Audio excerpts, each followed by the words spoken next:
चलो guys, now शुरू करते हैं वैल्यू ऑफ सप्लाई। ओके, तो वैल्यू ऑफ सप्लाई दिया हुआ है सेक्शन 15 में। तो सेक्शन 14 तक हम लोगों ने ऑलरेडी देख लिया टाइम ऑफ सप्लाई में। अब सेक्शन 15 क्या बोलता है वो हमको देखना है। ओके, बहुत ही सिंपल सेक्शन है, बहुत ही सिंपल चैप्टर है, लेकिन one of the again important chapter, very important chapter. Okay, चलो लेट्स स्टार्ट। देखो वैल्यू ऑफ सप्लाई क्या बोलता है। सबसे पहले कंसिडरेशन की डेफिनेशन दी हुई, very simple definition, can read. Okay, तो आगे देखो वैल्यू ऑफ सप्लाई जो मेन सेक्शन है उसका वो है सेक्शन 15, राइट। तो सेक्शन 15 क्या बोलता है, देखो ट्रांजैक्शन वैल्यू। अब सबसे पहले तो ट्रांजैक्शन वैल्यू समझ लेते क्या है, एकदम सिंपल मीनिंग है ट्रांजैक्शन वैल्यू को। देखो आप कोई शॉप में जाते हो, मान के चलो आप कोई शॉप में गए और आपने शॉपकीपर को बोला कि मुझे एक पेन खरीदना है। आपने उसको बोल दिया कि I want to purchase one pen. Okay, तो शॉपकीपर ने बोला यस ओके। तो मैंने पूछा ये पेन की कीमत क्या है, तो उसने बताया 10 रुपए। तो मैं उसको 10 रुपए देता हूं और वो पेन खरीद लेता हूं। That is a transaction value basically. Okay, तो ट्रांजैक्शन वैल्यू मतलब क्या, जब सेलर बायर को कोई गुड्स सेल करता है तो बायर उसे कितना पैसा देगा, that is transaction value. Okay, as simple as that, right. तो देखो the value of supply of goods और सर्विसेज और both, value of supply of goods और सर्विस और both shall be the transaction value. कब हम उसे ट्रांजैक्शन वैल्यू बोलेंगे, which is the price actually paid और पेबल। मतलब मैं उसे कितना पैसा पे कर रहा हूं या फ्यूचर डेट में मुझे पेबल है, that is called as a transaction value, right. तो देखो क्या बोलता है, the value of supply of goods और सर्विसेज और बोथ, गुड्स की वैल्यू और supply, value of supply of goods और सर्विसेज और both shall be a transaction value. कब मानी जाएंगी, which is price actually paid और पेबल। तो आप अभी पे कर रहे हो या फिर फ्यूचर डेट में पे करोगे, उसे अपन क्या बोल देंगे बेटा, transaction value for a said supply of goods और सर्विसेज और बोथ, वेयर दो कंडीशंस बहुत ही ज्यादा इंपॉर्टेंट है। तो ट्रांजैक्शन वैल्यू सेटिस्फाई करने के लिए दो कंडीशन बहुत ज्यादा इंपॉर्टेंट है, जिसमें से पहली कंडीशन है ये दोनों, मतलब कौन, बायर और सेलर, ये दोनों लोग रिलेटेड नहीं होना चाहिए, और price is sole consideration for sale, price only consideration for sale होना चाहिए, सोल कंसिडरेशन। सोल मतलब क्या, सिंगल, सिंगल। इसके अलावा ये 10 रुपए के अलावा मैंने उसे कुछ नहीं दिया, बस ये 10 रुपए दे दिए, that is sole consideration, right, single consideration. जो मैं उसको पे करूंगा that is only price, price is a sole consideration for sale. Okay, तो चलो let's recall the definition. The value of supply of goods और सर्विसेज और both shall be a transaction value. कब मानेंगे उसे transaction value, which is the price actually paid और payable. तो अभी पे कर रहा हूं या फ्यूचर डेट में पे करूंगा, where in the transaction supplier and buyer, these two people are not related person, ये दोनों रिलेटेड नहीं होना चाहिए, and price is sole consideration for sale, price आपका सोल कंसिडरेशन फॉर सेल होना चाहिए। ओके, मतलब क्या, अगर वो लोग रिलेटेड हो गए, अगर ये दोनों बायर और सेलर या सप्लायर और बायर अगर रिलेटेड हो गए, तो फिर ये ट्रांजैक्शन वैल्यू एक्सेप्ट नहीं की जाएगी। तो फिर क्या करेंगे सर, क्या कोई प्राइस ही नहीं रहेगा, तो फिर आपको क्या करना पड़ेगा, वो प्राइस निकालने के लिए आपको रूल्स में जाना पड़ेगा। ओके, तो चलो फटाफट इतना आप नोट डाउन कर लो। Okay, fast.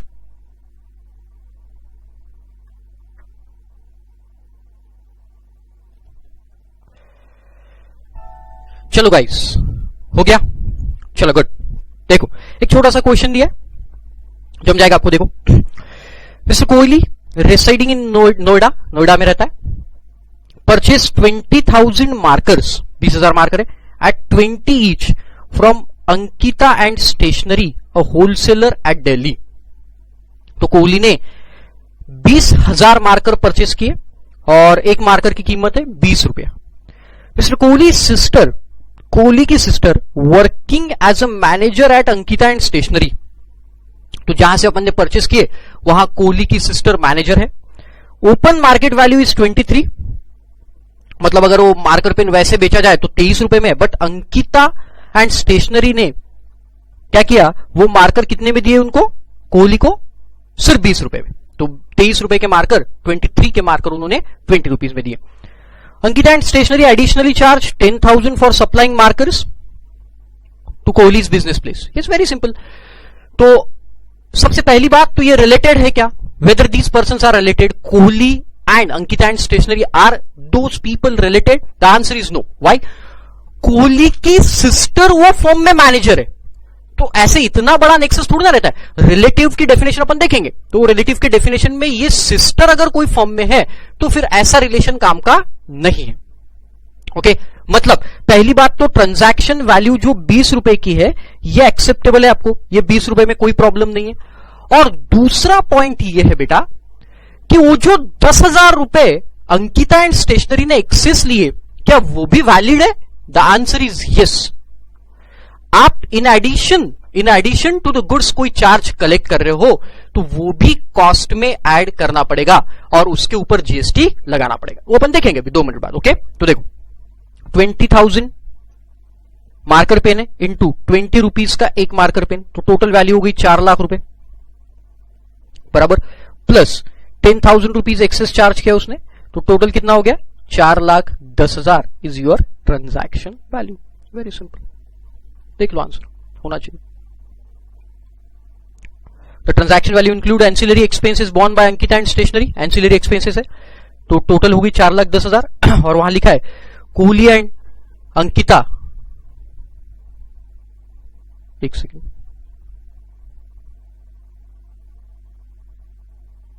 यस, तो कोहली एंड अंकिता ये दोनों रिलेटेड नहीं है। Kohli and Ankita and stationery, this 2 peoples are not related and hence वो प्राइस को क्या किया जाएगा, एक्सेप्ट किया जाएगा। Very simple. ओके, चलो आगे बढ़ते हैं। Next, items include in transaction value, section 15(2). तो 15(1) में हमने ट्रांजैक्शन वैल्यू की डेफिनेशन देखा। अब 15(2) देखो कौन सी ऐसी वैल्यू है जो ट्रांजैक्शन वैल्यू में आपको इंक्लूड करना पड़ेगा। तो ट्रांजैक्शन वैल्यू में कौन कौन सी चीजें इंक्लूड होती है वो यहां पे दिया हुआ है। ओके, तो चलो लेट्स स्टार्ट। देखो,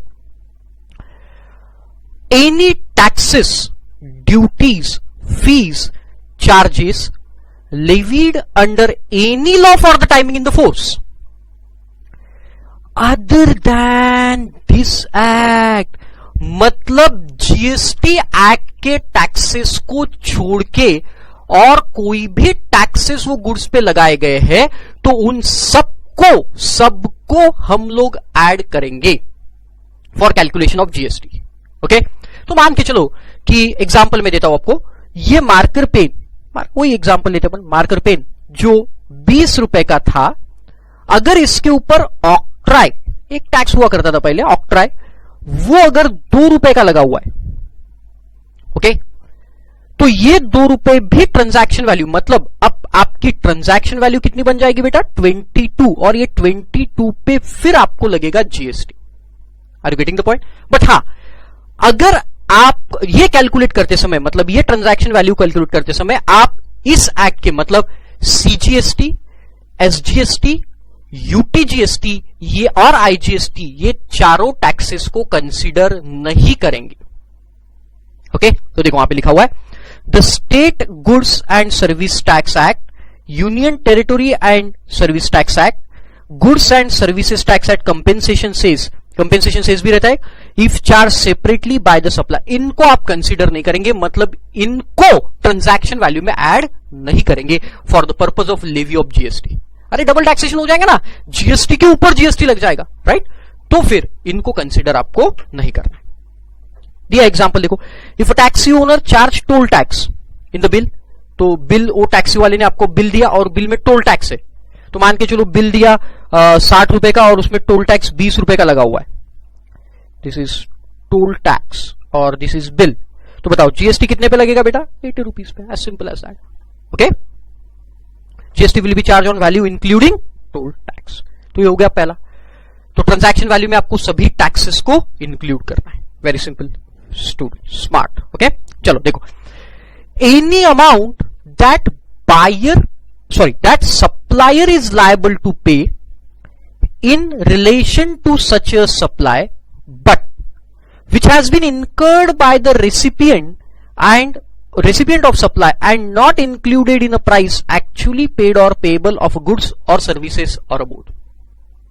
अब देखो इसका मतलब क्या होगा, बहुत सिंपल मतलब है। देखो जैसे एग्जांपल देखिए, मैं समझाता हूं आपको।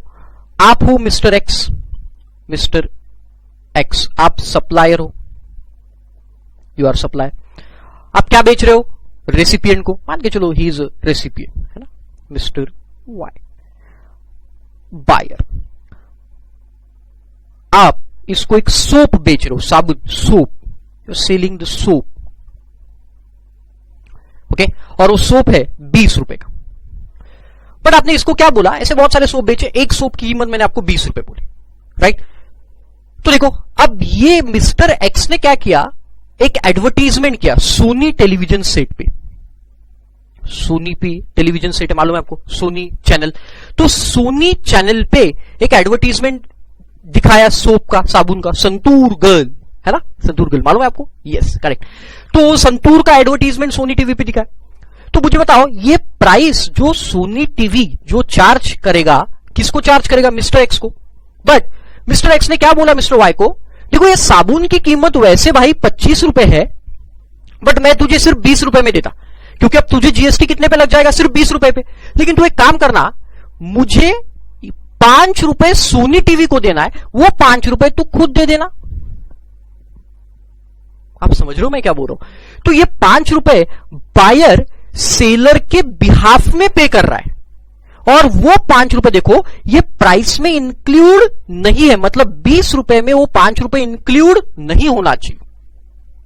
सो the supplier is liable to pay the amount, supplier को एक्चुअल पे करना है, but on the behalf of supplier who is paying that amount, buyer is paying that amount. Are you getting the point. तो buyer supplier के behalf में pay कर रहा है, and that 5 rupees which the buyer paid to that Sony television set is not included in the price of the goods। मतलब वो 20 रुपए में ये 5 रुपए इंक्लूड नहीं है। तो अब क्या होगा, जो भी बायर वो सोनी टीवी को पे करेगा वो आपके ट्रांजैक्शन वैल्यू में ऐड हो जाएगा, और आपकी टोटल ट्रांजैक्शन वैल्यू बनेगी अब 25 रुपया। है ना मजेदार, यस, वेरी सिंपल। कोई बताने की जरूरत नहीं। तो जो भी charges buyer on the behalf of seller incur करेगा उसको हम लोग ऐड कर देंगे, सिंपल, राइट। तो ये हो गया सेकंड।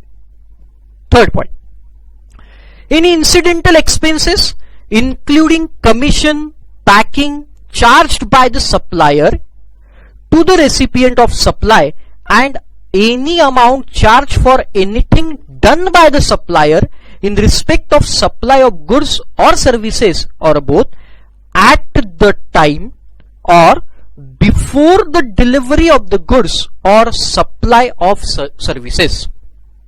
अब इसका मतलब क्या होगा, देखो जो भी चार्जेस सप्लायर पे करेगा, कब बेटा, एट द टाइम और before the delivery of the goods, जो भी एक्सपेंस करेगा, पे करेगा मतलब एक्सपेंस करेगा। जैसे देखो बायर ने सप्लायर को, एक एग्जांपल देता हूं आपको, बायर ने सप्लायर को क्या किया, एक ऑर्डर दिया, किसका, ग्लास का, एक ग्लास का ऑर्डर दिया बायर ने सप्लायर को। और जनरली क्या करता है सप्लायर, वो कांच जो है वो पैकिंग करवा के भिजवाता है बायर को। लेकिन अब बायर का पुराना एक्सपीरियंस है भाई, ये जो पैकिंग जो सप्लायर करवाता है, ये पैकिंग करने के बावजूद ग्लास ब्रेक हो जाता है। तो इस बार सप्लायर को बायर ने क्या बोला कि भाई एक काम करना, वो जो आप पैकिंग करते हो तो ठीक है, वो पैकिंग करके आप 100 रुपए का मुझे कांच बेचते हो, अच्छी बात है, लेकिन इस बार उसको स्पेशल सेकेंडरी पैकिंग करवाना, स्पेशल सेकेंडरी। तो सप्लायर बोला ठीक है मैं करवा दूंगा, लेकिन उसके 10 रुपए आपको एक्स्ट्रा पे करना पड़ेगा। देखो बिफोर और at the time of removal. तो ये जो भी चार्जेस, अब बायर ने भी बोल दिया ठीक है यार, अब क्या करेंगे साला, अब जो अमाउंट है वो 10 रुपए का अमाउंट बहुत नॉमिनल है मेरे लिए, लेकिन वो ग्लास पूरा ब्रेक हो गया तो मेरे 100 रुपए पूरे चले जाएंगे। तो बायर बोला ठीक है मैं आपको 10 रुपए पे कर दूंगा, आप लेकिन स्पेशल सेकेंडरी पैक करवा के मुझे भिजवाना। तो सप्लायर ने बोला ओके। अब मुझे बताओ, क्या ये 10 रुपए जो एक्सपेंस सप्लायर ने किया क्या वो भी ट्रांजैक्शन वैल्यू में इंक्लूड होगा? The answer is yes. Why? Because these all expenses, packing, commission expenses which are done by the supplier at the time या before removal of the goods incur किए गए, इसलिए इसको भी ट्रांजैक्शन वैल्यू में include किया जाएगा. अरे समझ रहे हो आप लोग? बहुत सिंपल है बेटा, कोई कठिन नहीं है. तो जो भी एक्सपेंसेस एट द टाइम और बिफोर द रिमूवल जो भी एक्सपेंसेस होंगे वो पूरे एक्सपेंसेस को हमें ऐड करना पड़ेगा. बट ऐसा कोई एक्सपेंसेस है जो आफ्टर रिमूवल किया गया है तो क्या उसे भी ऐड करेंगे क्या? The answer is no. जैसे एग्जांपल मैं आपको देता हूं. देखो, आपने कोई टेलीविजन सेट खरीदा, राइट? टेलीविजन सेट आपके यहां पे आ गया ना. अब टेलीविजन सेट आने के बाद आपको उसको वॉल माउंटिंग करवाना है, राइट? वॉल माउंटिंग करवाना है. अब वो वॉल माउंटिंग करवाने के लिए वो टेलीविजन सेट वाले कंपनी ने बोला देखो भाई हमारी इधर ये रिस्पॉन्सिबिलिटी नहीं, हम सिर्फ टेलीविजन बेचते, अगर आपको वॉल माउंटिंग करवाना है तो अलग से हमें कोई बंदा भेजना पड़ेगा और फिर वो आपको वॉल माउंटिंग करवा के देगा, उसके वो अलग से चार्जेस लेगा. तो आपने बोला हाँ भाई भेज दे, अब क्या करेंगे? टीवी हाथ में लेके पढ़ाएंगे क्या? देखेंगे क्या? ऐसा होगा क्या? नहीं, ऑब्वियसली नॉट. तो फिर उसने क्या किया, टीवी बेचा 50,000 रुपए का और उसके आदमी को बाद में, देखो आफ्टर डिलीवरी हो गई और उसके बाद जैसे अमेजॉन से पहले डिलीवरी होती है और डिलीवरी होने के बाद उसने कोई बंदे को हमारे यहां पे भिजवाया. अब उसने 1,000 रुपए ले लिया, राइट? तो बताओ 50,000 रुपए आपका टेलीविजन सेट का हो गया, टीवी का एक्चुअल, और 1,000 रुपए उसने वॉल माउंटिंग के लिया. तो क्या टोटल 51,000 पे जीएसटी लगेगा क्या? The answer is no. यहां ये 1,000 ऐड नहीं होगा क्योंकि ये आफ्टर डिलीवरी है. तो क्वेश्चन में आपको दिया हुआ रहेगा कि कौन सा चार्जेस आपको बिफोर और at the time of delivery है और कौन से चार्जेस आफ्टर है. तो अकॉर्डिंगली आपको जजमेंट ले लेना है. Getting the point? तो ये 1,000 पे जीएसटी तो लगेगा लेकिन वो अलग रेट हो सकता है. टेलीविजन सेट पे जो जीएसटी रहेगा वो 50,000 पे रहेगा, जो भी रेट लगेगा. मान के चलो टेलीविजन सेट का 28% है तो 50,000 पे 28% और इधर 1,000 पे एग्जाम्पल सर्विसेज पे 18% है तो उसको 18% के हिसाब से. समझ में आ गया आपको? तो बिफोर डिलीवरी जो भी रहेगा वो बिफोर डिलीवरी वाला इधर आ जाएगा, ऐड करेंगे, और अगर आफ्टर डिलीवरी है तो उसको अलग से लगाना पड़ेगा. ओके, चलो नेक्स्ट. इंटरेस्ट और लेट फी और penalty for delayed payments of any consideration of supply. तो अगर आपने किसी के साथ एग्रीमेंट किया, सप्लायर ने बायर के साथ एग्रीमेंट किया और उसके लिए उसने मतलब वो सप्लाई तो किया लेकिन उसके साथ साथ उसने पेनल्टी या इंटरेस्ट और लेट फी कलेक्ट किया आपसे, तो फिर क्या वो लेट फी और इंटरेस्ट पे भी जीएसटी लगेगा? The answer is yes. हमने टाइम ऑफ सप्लाई में ऑलरेडी देख के आए थे, राइट? तो देखो एग्जांपल दिया हमें, Bharti Airtel charges 100 rupee as a late fee payment.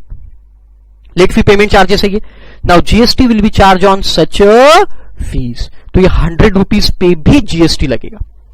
But कुछ लोगों के दिमाग में सवाल है, सर एक बार बताओ ना कि मैंने जो बिल भेजा था वो तो बिल नॉर्मल था, मान के चलो 1,000 रुपए का बिल था, अगर आप 28 नवंबर तक उसका पेमेंट करते हो तो 1,000 रुपए करना पड़ेगा. 28 नवंबर के बाद करोगे तो फिर उसमें 100 रुपए ऐड हो जाएगा, ऐसा भारतीय एयरटेल ने बोला था. अब आपने पेमेंट किया 29 नवंबर को, अरे बराबर, लेकिन बिल तो आपका 28 नवंबर को ही इश्यू हो चुका है जिसके ऊपर 1,000 रुपए पे ही जीएसटी लग चुका है. तो सर फिर ये 100 रुपए पे जीएसटी कब लगेगा? तो ये हमने टाइम ऑफ सप्लाई में देखा था, आपको याद है? जिस समय ये इंटरेस्ट पेनल्टी आपको रिसीव हो जाएगी उस समय आ जाती है जीएसटी की लायबिलिटी. तो time of supply in case of interest penalty और late fee is at the time when this penalty, interest और लेट फी एक्चुअली रिसीव्ड. जब एक्चुअली रिसीव हो जाएगी तब माना जाता है उसका एक्चुअल सप्लाई का टाइम ऑफ सप्लाई और उस समय उसके ऊपर जीएसटी लगाया जाता है. ओके, चलो next. Subsidies directly link to the price excluding subsidy provided by central और स्टेट गवर्नमेंट. जो भी सब्सिडी सेंट्रल और स्टेट गवर्नमेंट छोड़ के देगी और it should be link to the price. ये किससे लिंक होना चाहिए? प्राइस से. तो गुड्स के प्राइस से कोई सब्सिडी लिंक्ड है और हमें वो किसी से मिली तो वो सब्सिडी भी ट्रांजैक्शन वैल्यू में ऐड होगी. बट अगर कोई सब्सिडी सेंट्रल या स्टेट गवर्नमेंट दे रहा है तो फिर वो सब्सिडी हम इंक्लूड नहीं करेंगे। बात ध्यान में रखना, ये सब एग्जाम्पल आने वाले इसके ऊपर। तो जो सब्सिडी प्राइस से रिलेटेड है और सेंट्रल और स्टेट गवर्नमेंट से नहीं है, प्राइस से रिलेटेड सेंट्रल और स्टेट गवर्नमेंट से नहीं है, तो फिर वो सब्सिडी कभी भी इंक्लूड नहीं होगी। और अगर सब्सिडी स्टेट या सेंट्रल गवर्नमेंट से, though it is related to the price, still it is not included. Okay, simple. चलो गुड। और वहां पे दिया है for the purpose of this subsection the amount of subsidy shall be included in the value of supply of the supplier who receives the subsidy. तो जिसको मिलेगा उसके प्राइस में इंक्लूड। तो 5 पॉइंट है। पहला पॉइंट हमने देखा any taxes duty cess excluding ये एक्ट के टैक्सेस। फिर दूसरा पॉइंट देखा बेटा सप्लायर को लायबल था लेकिन उसके बिहाफ में पेमेंट रेसिपिएंट ने किया था। तीसरा देखा एनी इंसिडेंटल एक्सपेंसेस, राइट। चौथा देखा इंटरेस्ट, लेट फी, पेनल्टी। और पांचवा देखा सब्सिडी एक्सक्लूडिंग सेंट्रल और स्टेट गवर्नमेंट की सब्सिडी। तो ये 5 पॉइंट, ये 5 चीजें आपको ट्रांजैक्शन वैल्यू में क्या करना है, ऐड करना। ओके, चलो अब देखते हैं 15(3) कौन सी चीजें ट्रांजैक्शन वैल्यू से एक्सक्लूड करना है। एक्सक्लूड तो कौन सी चीजें? तो सबसे पहला है डिस्काउंट। डिस्काउंट आपको ट्रांजैक्शन वैल्यू में, आप डिस्काउंट को कभी भी कंसीडर नहीं करो। अरे प्रैक्टिकली आप सोचो, देखो कोई भी शॉप में जाओ, आप कोई भी शॉप में जाओ, शॉप में जाने के बाद आपको कोई चीज अगर वो बिल देता है और वो बिल में 1000 रुपए की कोई चीज, आप बोलते हो साहब कुछ तो डिस्काउंट दो यार, हाँ 1000 रुपए का माल परचेस किया, कोई तो डिस्काउंट होना चाहिए। तो वो दुकानदार क्या बोलता है, अच्छा यार ठीक है ठीक है ठीक है, चिंता मत कर, ये ले 1000 रुपए का मैं डिस्काउंट दे देता हूं, सॉरी 100 रुपए का मैं डिस्काउंट दे देता हूं। तो देखो आफ्टर डिस्काउंट प्राइस कितनी बची, 900 रुपए। तो बताओ जीएसटी कितने पे लगेगा, 1000 पे लगेगा या 900 पे लगेगा? ऑब्वियस सी बात है, कितने पे लगेगा बेटा, 900। तो discount shall not form the part of transaction value. आप लिख सकते हो वहां पे, discount does not form part of transaction. तो discount does not form the part of transaction value. Simple. तो देखो the value of supply shall not include any discount which is given. अब डिस्काउंट कब देना चाहिए, देखो बिफोर और at the time, before और at the time of supply such a discount has been duly recorded in the invoice issued in respect of supply। इसका मतलब क्या, सिर्फ बुक एंट्री पास करने से नहीं होगा, आपने डिस्काउंट की सिर्फ बुक एंट्री पास कर दिया है ना, ऐसा होगा क्या, नहीं। तो आपको एक्चुअल में वो डिस्काउंट कस्टमर को पास ऑन करना पड़ेगा।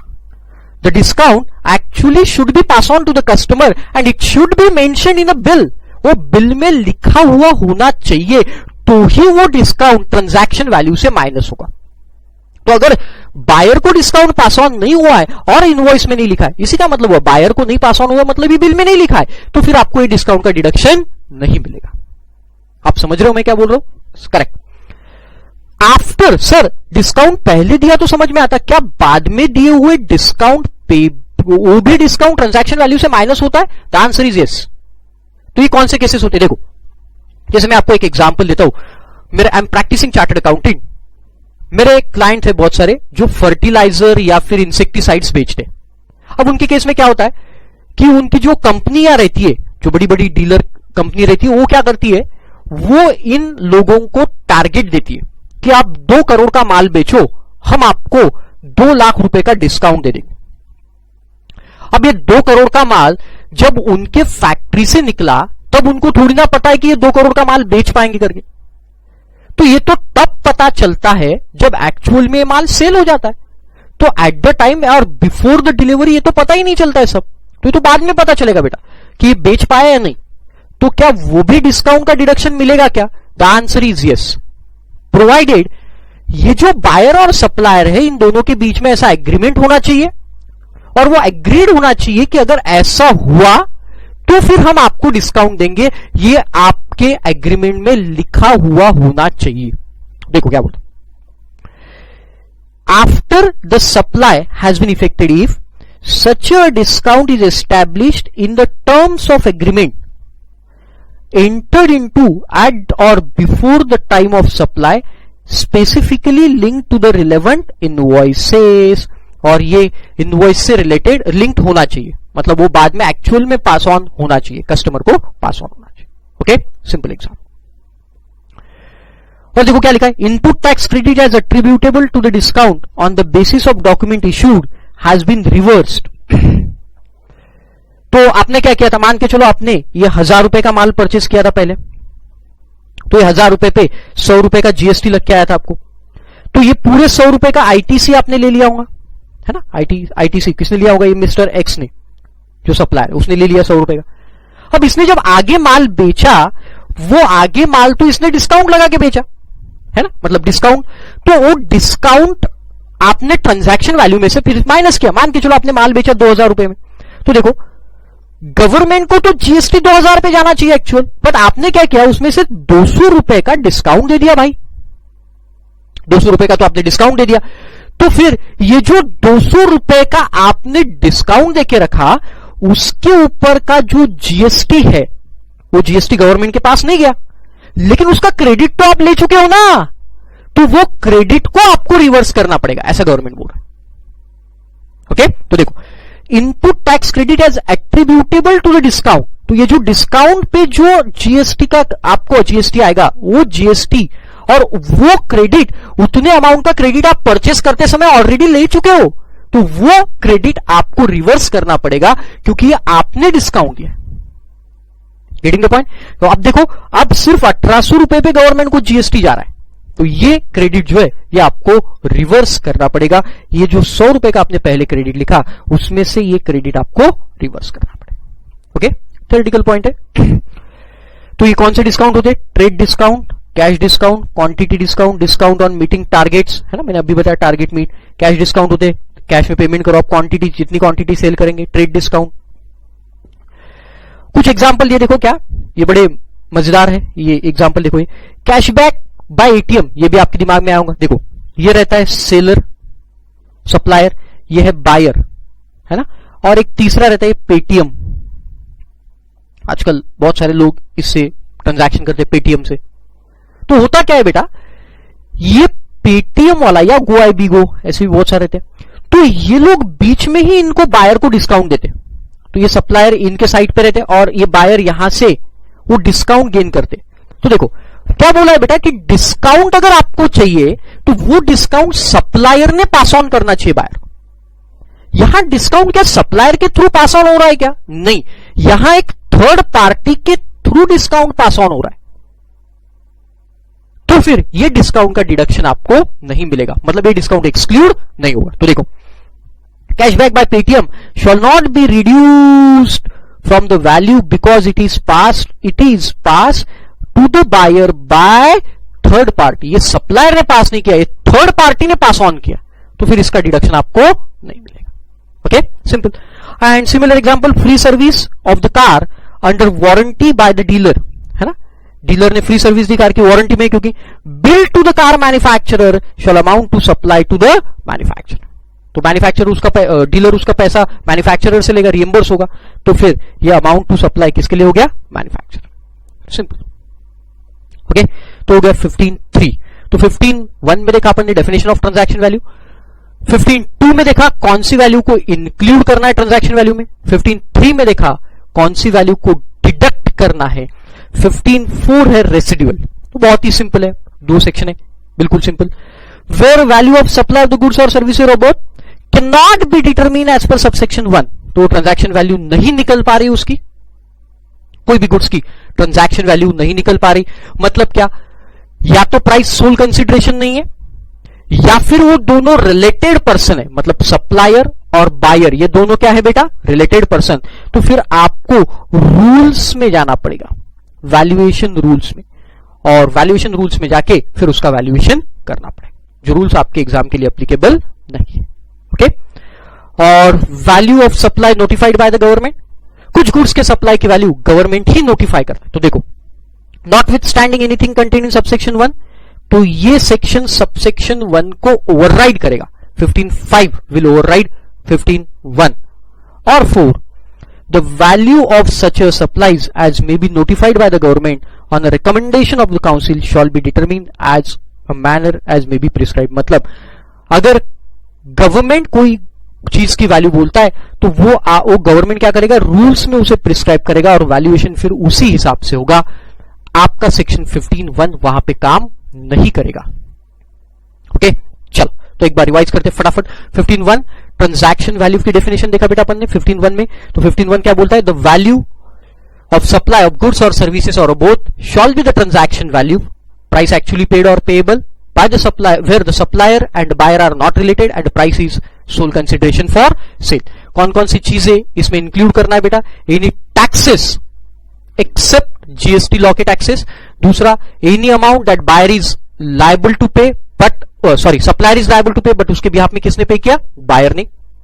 Incidental expenses, right. फिर इंटरेस्ट, लेट फी, पेनल्टी, और लास्ट में देखा subsidy other than of central and state government.